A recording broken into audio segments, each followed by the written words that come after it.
Yo, what is going on, guys? J.Yumeko here. Today we're back with some more of The Letter. Last time we left off, we finally showed our friends the letter that we found in the attic after getting basically booted from the open house at the mansion. And they didn't really believe us. Also, there's a bit of a love plot going on with Ash, what was her name, like Becca or something like that, and our main character, her name is what, like, something Santos.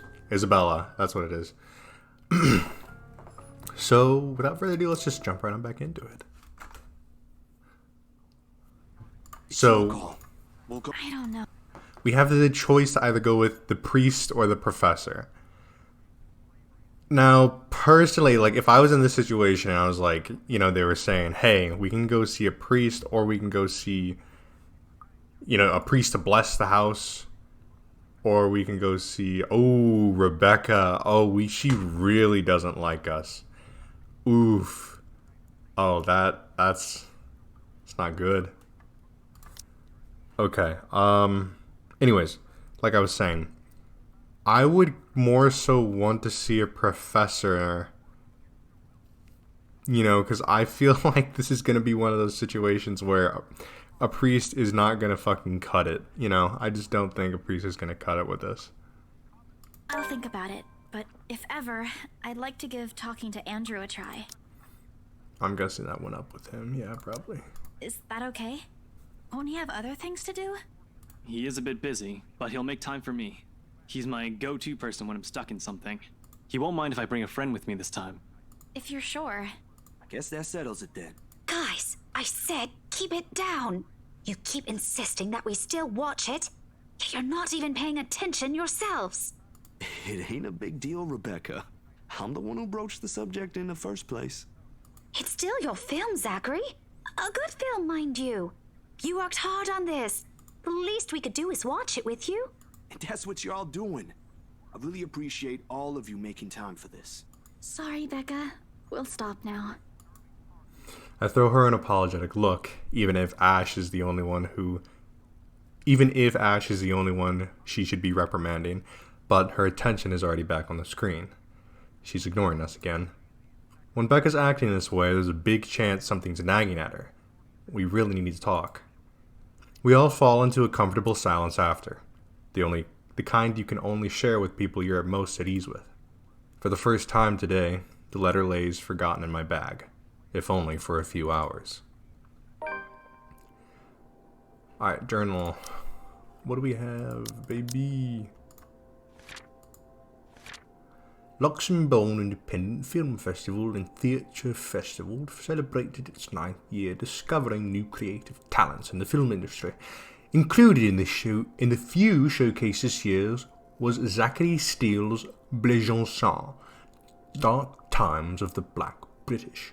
Isabella Santos, Ashton Frey and Rebecca Gales were also seen amongst the crowd for its premiere.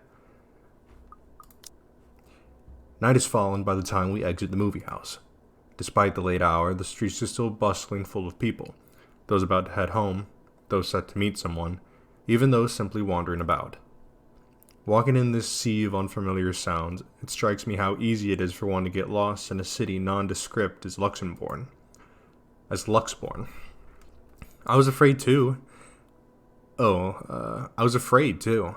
At one point back when I was new and had just set foot in this place. Now, with familiar faces walking around me, it feels a little like home. Zach and Ash bid us goodbye shortly before Becca and I crossed to the other side of the street. The former claiming he's got a few freelance jobs to take care of before the day ends. And Ash? Who knows? He never really tells.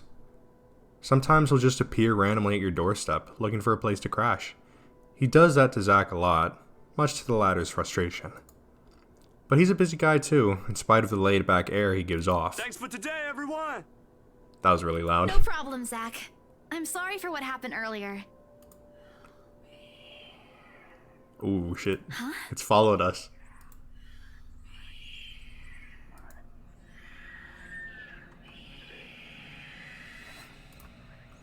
A sensation. Cold. Sickening. Drowning. my chest tightening, breathing becoming labored. I can taste blood in my mouth. The edges of my vision blurs. In the distance, amidst the countless, nameless people going about their lives, a voice reaches out to me. Pleading even as I clench my eyes tight and clasp my hands over my ears. Whispering and whispering and whispering. Calling out.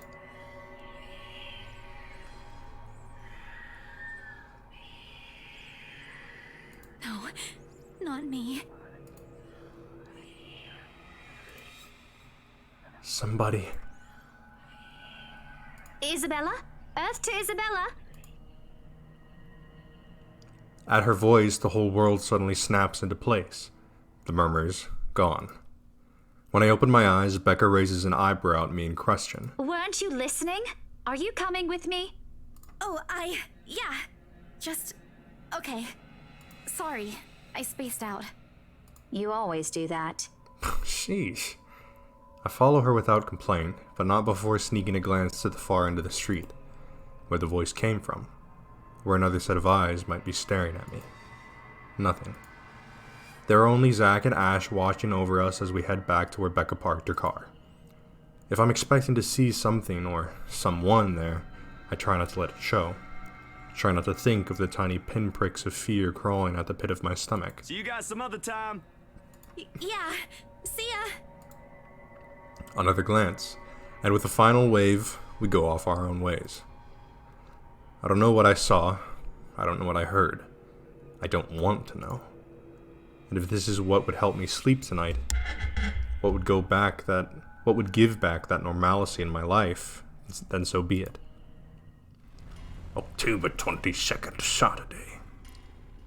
The darkness closes around me, grasping, pulling, engulfing me. The ground caves in, and without warning, I'm falling. My eyes snap open. For an instant, it doesn't immediately register where I am. Both my back and shoulders ache after I've fallen asleep all hunched up the night before. Drenched in sweat, the nest of pillows I often keep around me feels more suffocating than comforting.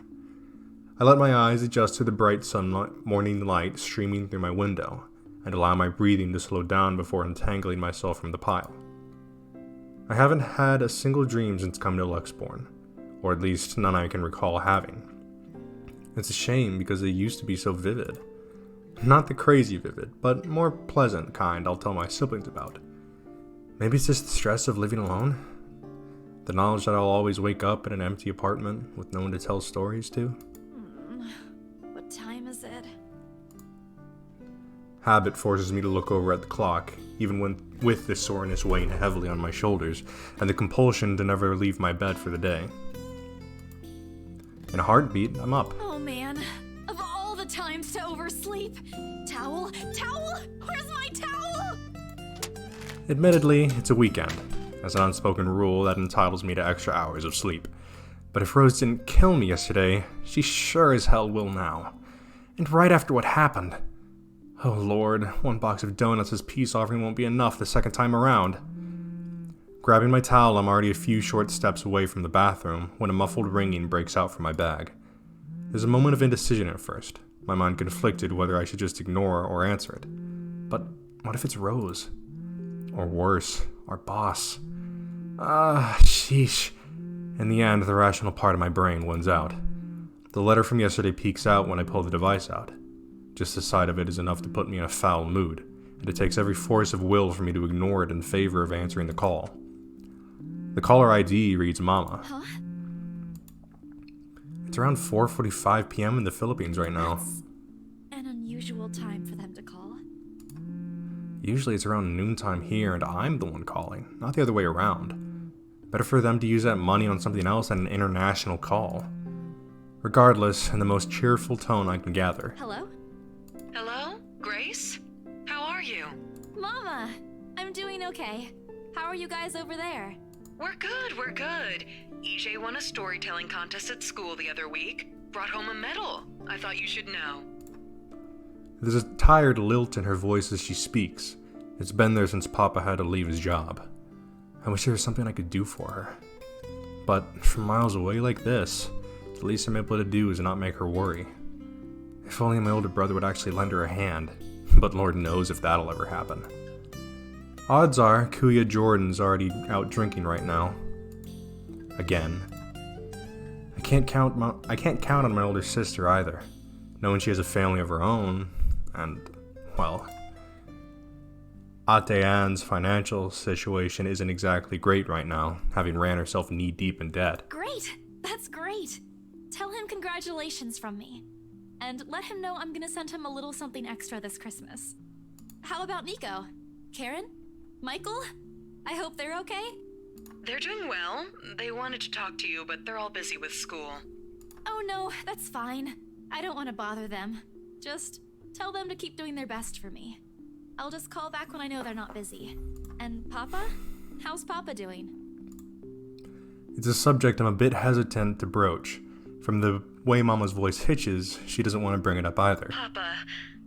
Grace, he's having a little difficulty right now.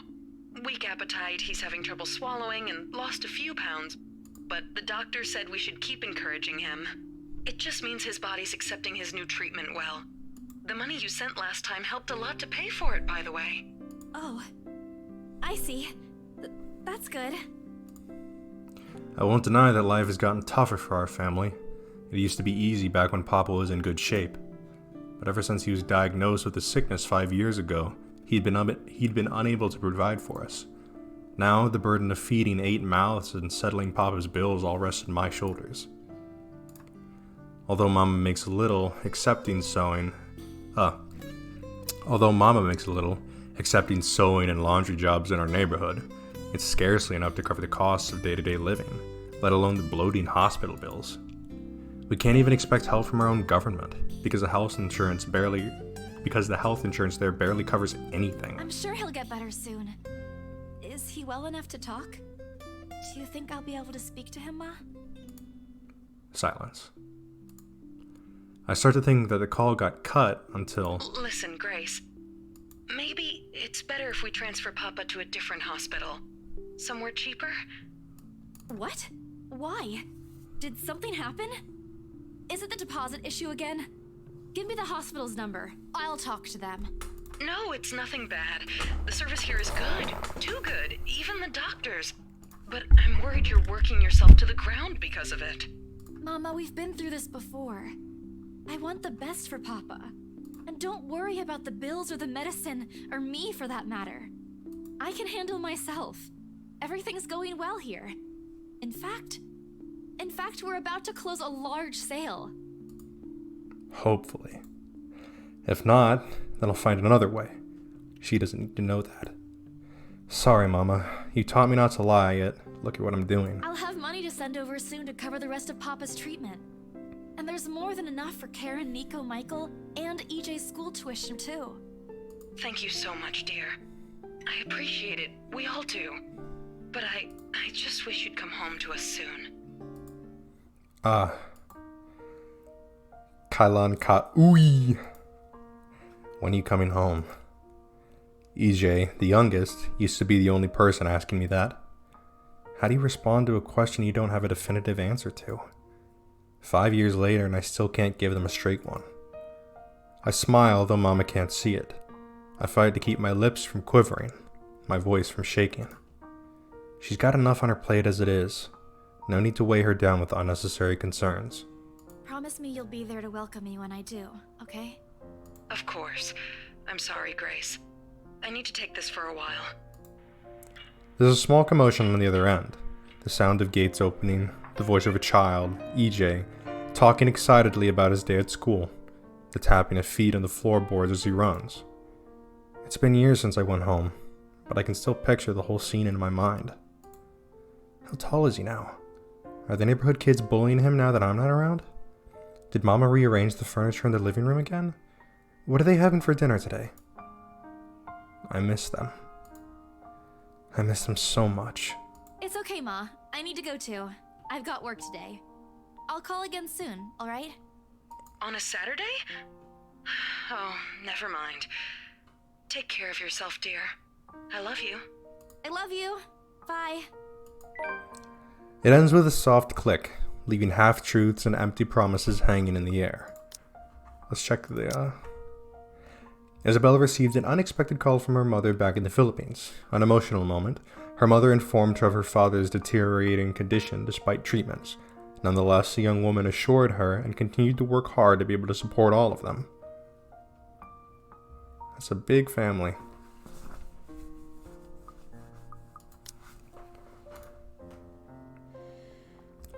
Closing my eyes for a moment, I take a deep breath and shake away the thoughts beginning to swim inside my head.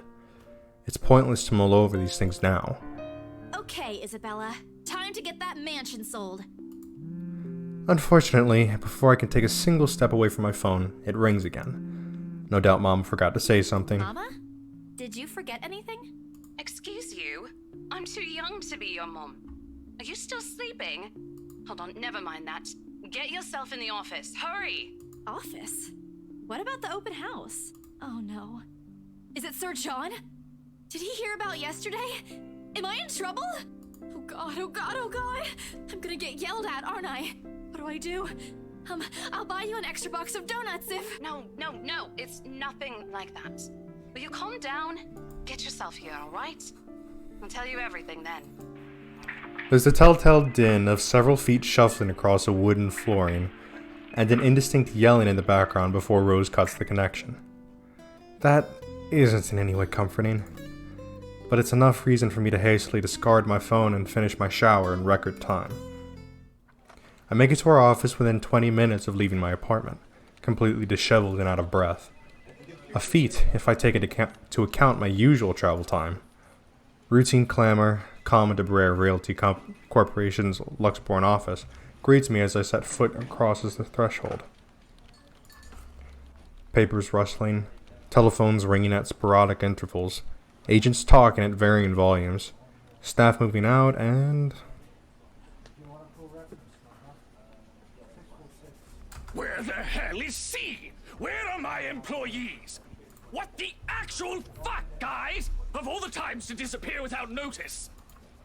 My boss's words turned muffled as someone else closes the door to his office, likely the work of our HR manager. Throughout the past weeks, he's been in a bad mood over a few employees who have failed to report to work. I hear they're still trying to get a hold of them, but to no avail. The result is half their workload has been shifted to all available staff, so as not to lose clients. Not that I mind the extra work. If anything, it means I'll have more to send my family back home. Although the rumors of branch closure circulating because of this is indeed a bit worrisome. My bag barely touches the top of my table when Rose pulls me aside. Here, I need you to help me with these papers. If you could also get these signed and photocopied before lunch today, that would be great. One after another, she thrusts a bunch of paperwork in my hands without explanation. A page flutters away from the top of the pile, and I lean down to pick it up, my eyes scanning the top of the page as I straighten. A purchase and sale agreement. Rose simply gestures her thumb in the direction of our visitor lounge when I tilt my head in question. There, seated on the sofa and looking completely out of place in the humbly decorated room, is the same couple from the day before. The Wrights.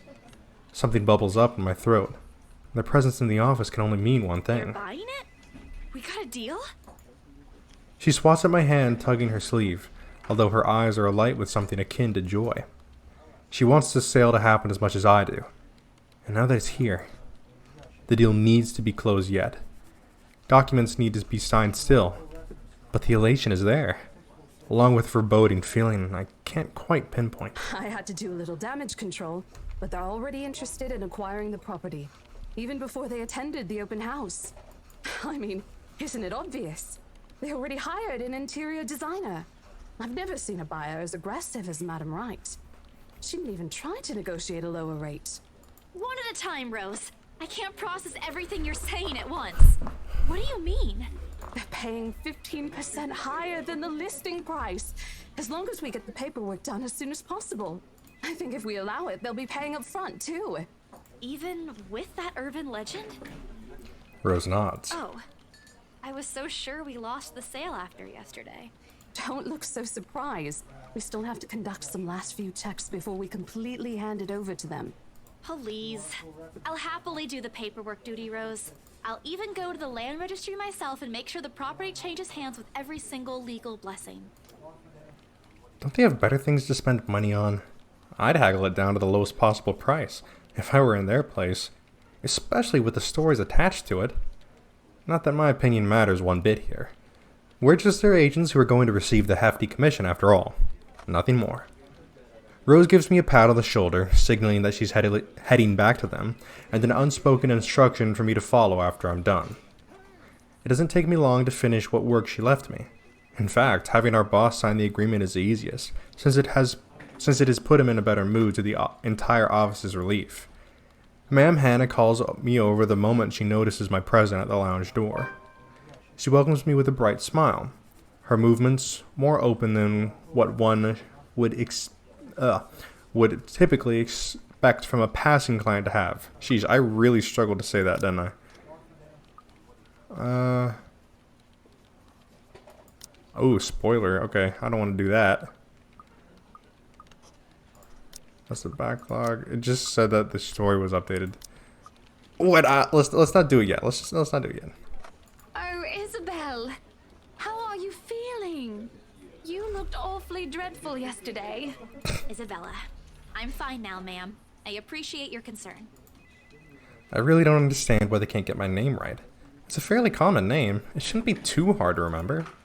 Ugh. Regardless, I hand them their copy of the agreement. Wonderful. Your team works unbelievably fast. Ma'am Hannah skims through each of them with a scrutinizing eye, checking every page for any inconsistencies and errors. Despite the unassuming impression she gives off, she appears fully aware of what to look for in the process contracts like these undergoes. It is surprising, to be quite honest. I haven't pegged her for someone who's well versed in these things, yet here she is. She shows some of it to her husband, and he responds with the same passive interest as if he's more happy to leave everything to her. I can't tell if it's purely because he believes she's capable enough, doesn't care about what they're buying, or he simply finds the paperwork tedious. Apparently satisfied with what she's seen, Ma'am Hannah claps her hands together before extending it to us for a shake.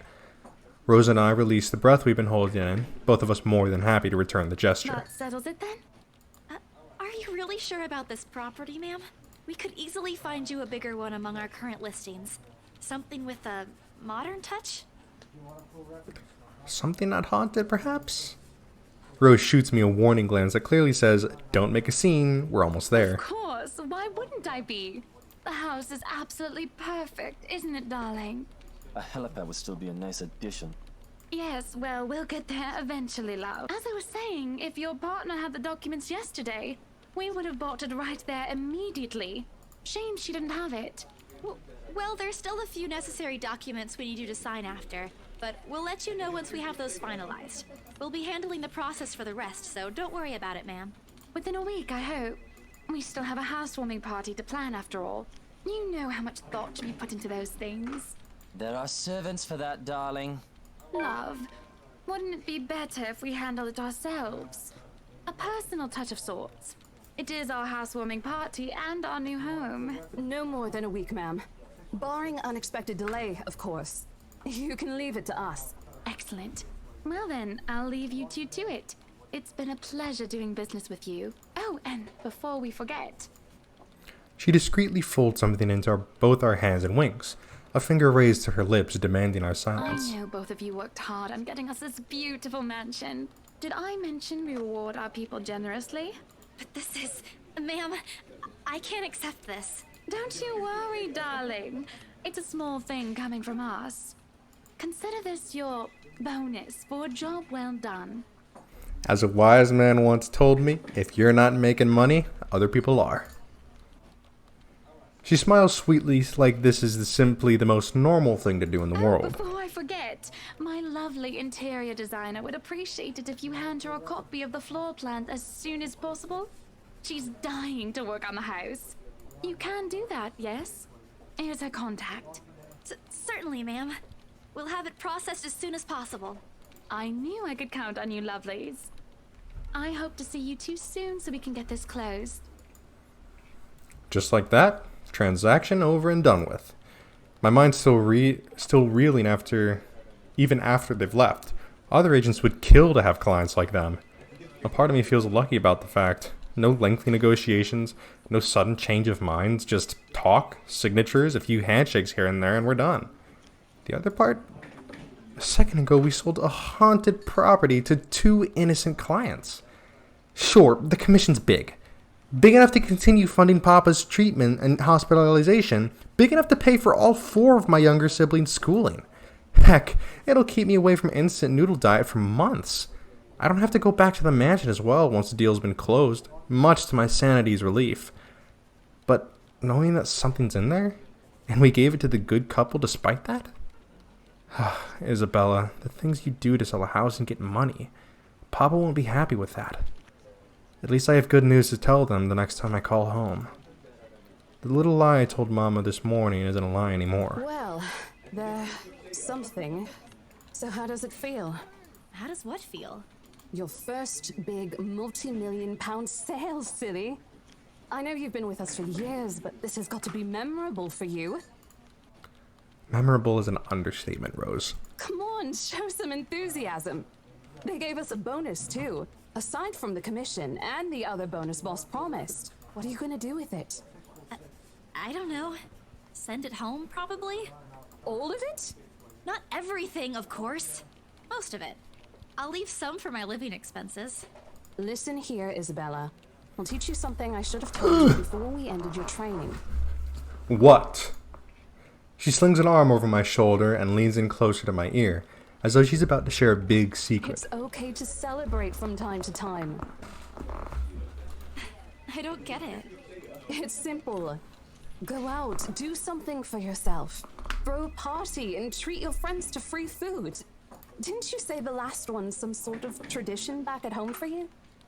Hello, this is practically a done deal. Isn't throwing a party a bit excessive? Your call. I won't say no to an invitation, by the way, in case you really are planning to throw one. A few drinks would be nice too, thank you very much. I don't think my apartment's big enough for that. You could always move?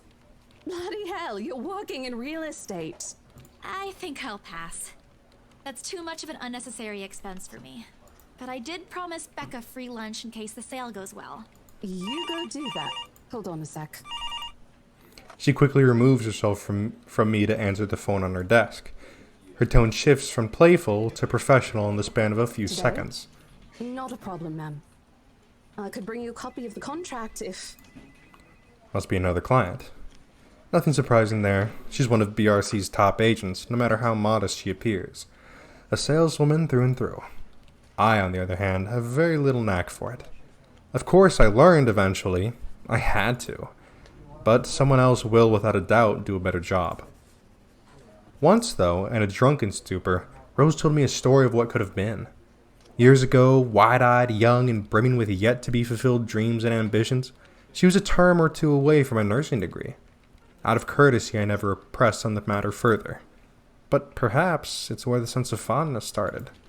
A small connection due to one similar experience in our respective lives, of goals we both let pass us by because of the circumstances we are in. I'd be happy to discuss this over tea, ma'am. All right, I'll be there. Thank you. New client? Reassigned. Have you heard from Mark at all? Not since the first visit to the mansion. Why? No news from the HR yet? None at all. Boss thinks he ran away. I doubt it, though. He's too much of a wimp for that. There must be another reason. Who knows? Anyway, I've got to meet this one. I'll see you later. She throws a wave over her shoulder as she rushes out of the office. The lunchtime bell sounds shortly after, followed by the chatter of fellow agents also heading out for a much-needed break. Ordinarily, there's no time for me to go out, but oversleeping didn't allow me the luxury of packing my own lunch today, if one considers taking an instant noodle cup from my pantry, packing my lunch. Time to make good on a promise I made to you, Becca, I suppose. Maybe invite Zach and Ash, too. In the end, only Becca and Zach had come. Ash, on the other hand, couldn't be reached. All of my calls went straight to his voicemail. He's at it again. Right here today, gone the next. Oh well, his loss.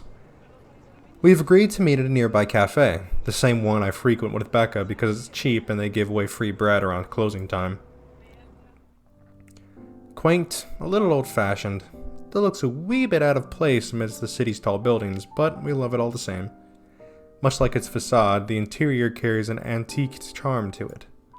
Vintage art pieces and a row of shelves boasting an extensive collection of books cover the wall. It would have been nice to hang out here for hours on end, but even on a weekend, the place is still packed with people. Thankfully, Becca and Zach have already found seats and are engaged in some casual chatter when I arrive. It's strange seeing the two of them without Ash accompanying the other. They've never been particularly close. Sure, they talk when they meet, laugh at the same things when there's something funny, but there's distance. The kind born purely out of differing interests. That, or Zach's simply afraid of Becca. It's not impossible, and I won't blame him if he is. He might be the tallest in our group, but everyone knows that it means nothing against Becca's temper. Even I'm a little scared of her. Zach! Becca! Well, you seem to be in a better mood today. What happened? I know that smile, Belle. Come on, still. Don't rush me. Let's order food first, okay? A waitress comes by to take our order. On a normal day, me and Becca will order a hearty serving of their special vegetarian stovies. Zach takes anything with a good helping of meat, sausages, or potatoes in it. But today's a good day. Great even. It's not wrong to indulge a little, right? Today's special. For the three of us. Even the person jotting down our order looks surprised at today's meal choice. She writes it nevertheless, and leaves without a comment. Becca furrows her eyebrows, her mouth halfway open, ready to let loose what's likely a string of reprimands. Don't worry. It's my treat. The glare she sends my way reminds me of the one I received from Mama when I punched the kid bullying my younger brother 18 years ago. Naturally, I never did it again after she made me apologize the next day. But Becca's far from being my mom. A small, sheepish grin is enough to turn that frown into a defeated sigh. Food arrives in the middle of a funny story from Zach, putting the rest of the conversation on hold as we are each served our order. It isn't anything fancy. Pan-roasted sea bass, with citrus-dressed asparagus, and a portion of mashed potatoes on the side, or at least that's what the daily specials board says. I never did pay any attention to it whenever I come here, since they price whatever's written way above what I'm willing to spend on food on a single day. Oh, good. I'm so hungry, I think I'm dying. You're always hungry. Hey, not all the time. Let me guess. You skipped breakfast again. Not on purpose. I may have overslept by a few seconds today. Right then. Stop stalling, Isabella. What's this about? Let us say it, Rebecca. She wouldn't be inviting us out if it wasn't worth hearing out. If it wasn't worth hearing out. Maybe he was trying to say wasn't, but just like mix it with isn't, wisn't. Well, we're waiting. I'm treating you guys to a once-in-a-century thing. An unexpected grin breaks out of my face, except... I'm sorry, say that again. And this is important because... Becca only raises an eyebrow at me while Zach appears like he didn't get the punchline to another lame joke Ash made and is desperately searching for someone to explain it. Oh, bummer. Maybe I should rephrase it. My instant noodle days are over. Ash is not here. We should celebrate. My instant noodle days are over, right? Okay, let me do that again. Okay, good. It went up with her. That's what I was going for. The reason I didn't pick the Ash thing is because she would probably get a little bit pissy about me making fun of him like that. Guess what, guys? I'm paying. I sold the house. As the news sinks in, their expression goes from sheer bewilderment to utter surprise. That's more like it. You heard me right, ladies and gentlemen. As of today, I'm Maria Isabella Grace Cruz Santos and free from my instant noodle binge. Seriously? Hold it, Belle. You sold the house? Yep. Which house is this? In Aslam Village? The one with the open house yesterday? The one and only. Come on, Becca. I know you've got a better memory than that. Oh, wow. That's... She lets out a hum. Although she's nodding, she gives the impression of someone who's heard something unbelievable and is still forcing her brain to absorb it. Did she think we wouldn't be able to sell it? Have some faith in me, Becca. Am I not your best friend or what? You don't believe me? The words tumbled out of my mouth before I could stop them. I'd been trying to avoid bringing up yesterday's little spat, and judging from the looks on their faces, it seems they are too. Me and my stupid mouth. I'm sure it ain't the way you're thinking, Bella. No, I do believe you. But don't you think the sale happened a bit too fast? The open house only started yesterday, and now you already have a buyer? It happens from time to time. Yeah, but... Look, I'm happy for you. Just yesterday, you've been really worried where to get money for your dad's new treatment. And now, all of a sudden, you have something. What if the sale doesn't push through, or I don't know, they're a fraud, or they suddenly back out? Isn't it a little too early to celebrate? Rebecca does have a point, Bella. If you haven't closed the deal yet, there's still a chance they'll go back on it. They don't seem like it to me. The lady appeared to really want it, and she approached me without even finishing the tour. Pressured me into it, more like. But I'm not going to tell Becca about that. Knowing her, she'd only worry. And she already hired someone to handle the house's interior design. You're joking. Who would do that? The Wrights, apparently. It's actually pretty funny. She's a bit too excited to get the property, she forgot to buy it. At any rate, they've already signed the agreement today, so it's just a matter of time. And don't tell anyone about this, but Ma'am Hannah also gave us something extra. Something as in... As in, it's why I can treat you two to a free meal. I'm more surprised you accepted it. She didn't really give us a choice in the matter. So don't lose sleep over this, okay? The couple really want the house.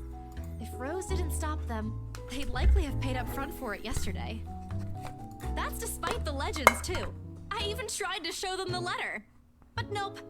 I want this house, darling. Go take all our money.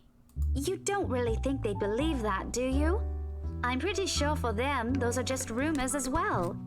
No one is that superstitious in this day and age, Belle. Well, there's you. Right. You know what?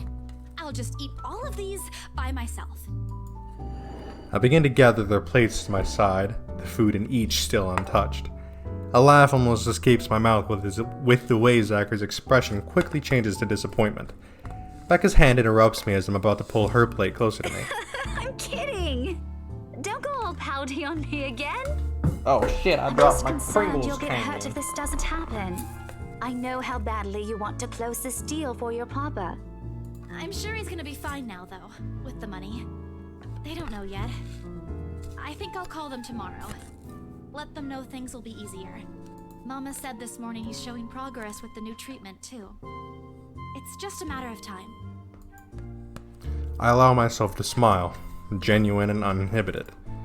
It's strange talking about this with other people, even those who have known you long enough. But today, things simply feel a whole lot lighter with them here. Lunch passes in an enjoyable fashion. A laugh here, a playful jab there, but most of it is spent on cashing up and telling stories about whatever's keeping us busy these days. Something we couldn't afford to do the day before, taking into account what happened. Even Becca's surprisingly chatty.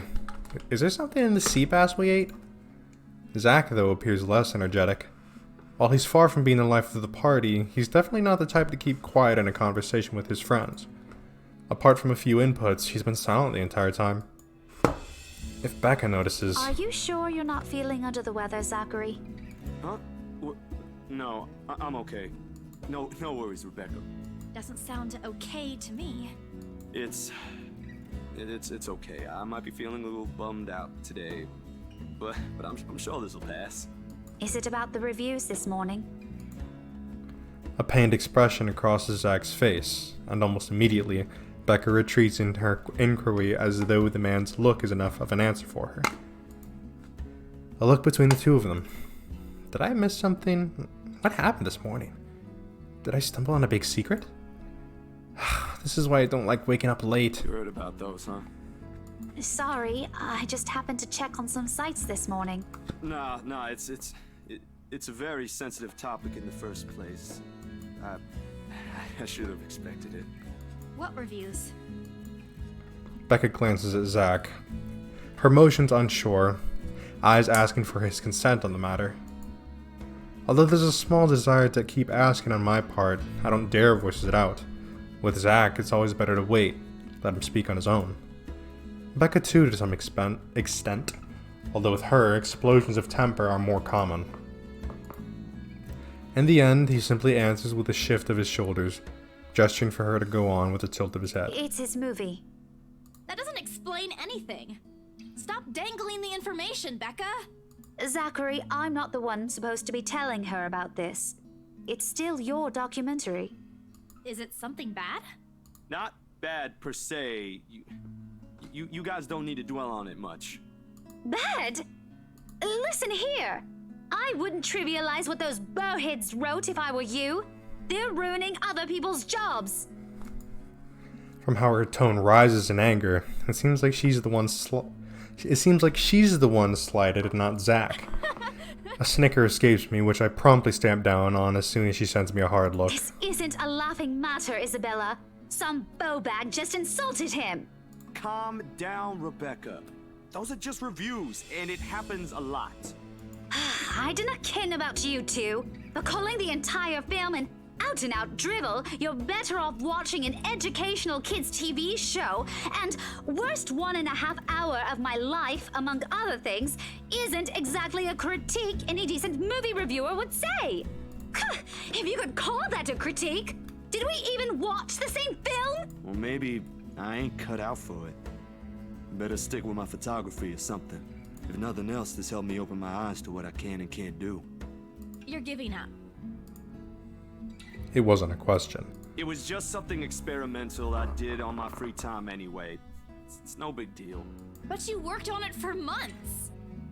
Doesn't look like it matters for those people. Don't say that!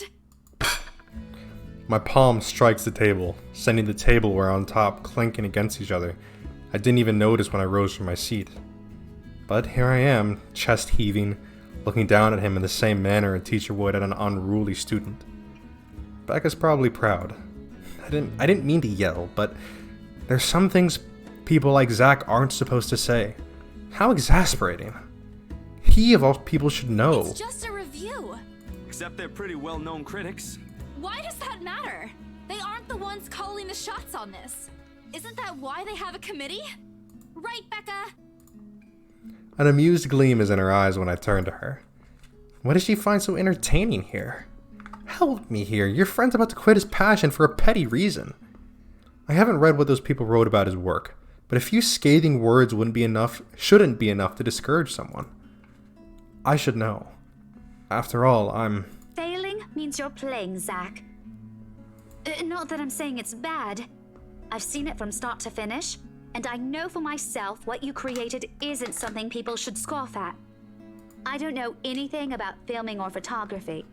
Hell, I don't have an inkling of artistry in me except for those doodles I make for class. But I know what I watched. Look at Isabella. It's not every day you see her all riled up like this. Whatever I'm about to say gets lost in my tongue as a flush of embarrassment blooms across my face. It was a heat of the moment thing. And anyway, I'll be very angry with you if you quit. What about the exhibit? What exhibit? Classified information. Even if I bring you your favorite tonight? Nope, not a chance. Oh, come on! I thought we aren't supposed to have secrets. A burst of laughter comes from Zach. Thanks, you two. I might need some time alone to myself for a while. Just to think about things, how I'll go from here, that sort of stuff. Hey, I'm not quitting, Bella. Don't give me that face. There's no face at all. Only a poor imitation of puppy dog eyes, if you could call this one. Promise? I'll be damned if I break any promise I make to you guys. Besides, you're right. It's too early to say anything right now. Once night ain't for another week. And that's all the answer I need from him. As sentimental as it sounds, there's fulfillment in knowing another person you know won't take the same path you've walked. It's not like it's over for me, though. I still have time. I could still come back. Do my own thing. Do what I really want to do. Surely once Papa recovers, once I'm done with everything. Inside my bag, my phone buzzes unexpectedly, breaking the pleasant afternoon lull. The screen shows Rose. Hey, Isabel. You at the office? Very funny, Rose. I'm hanging up. Don't, I'm kidding. BRC says the floor plan copies are ready for Miss McCullough to pick up. She states that she states that I can't read. She states that as if it already explains everything. Then, out of the blue, she launches a long rant about the awful state of Luxburn's streets, all of which she says in a single breath that I can barely keep up and make out a single word. I stay quiet, if only to avoid becoming the next object of her frustration. She's similar to Becca in that We're regard. stuck in horrendous traffic right now. Bloody stupid drivers. When she's finally ran out of things to complain about and stops, what she says next still has none of what I'm hoping to hear from her. Just a quick, mumbled plea for me to meet the right interior designer in her stead, and an Anyway, I'll leave it to you. Bye. Thanks. classic Rose. She ends the call without even asking for my input.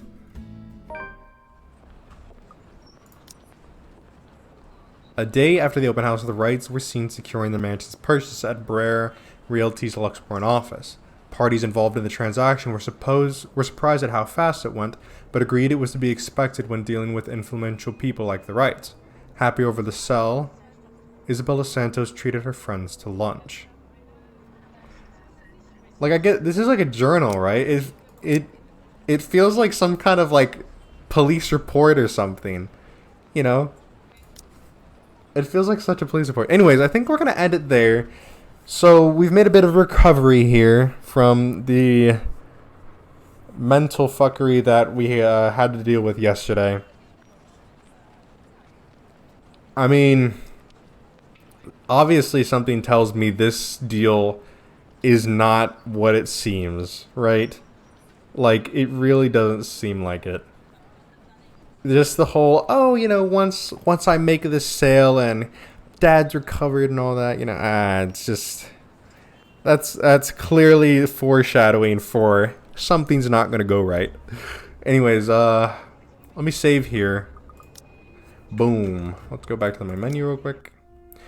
Alright, anyways, thank you guys so much for watching. I hope you enjoyed. If you did, make sure to leave a like on the video, and if you are interested in this series or any other series or videos on my channel, then I highly recommend that you hit the subscribe button and turn on post notifications so you can be notified when a new one of those videos comes out. Anyways, that's going to be it from me, and I'll see you in the next one.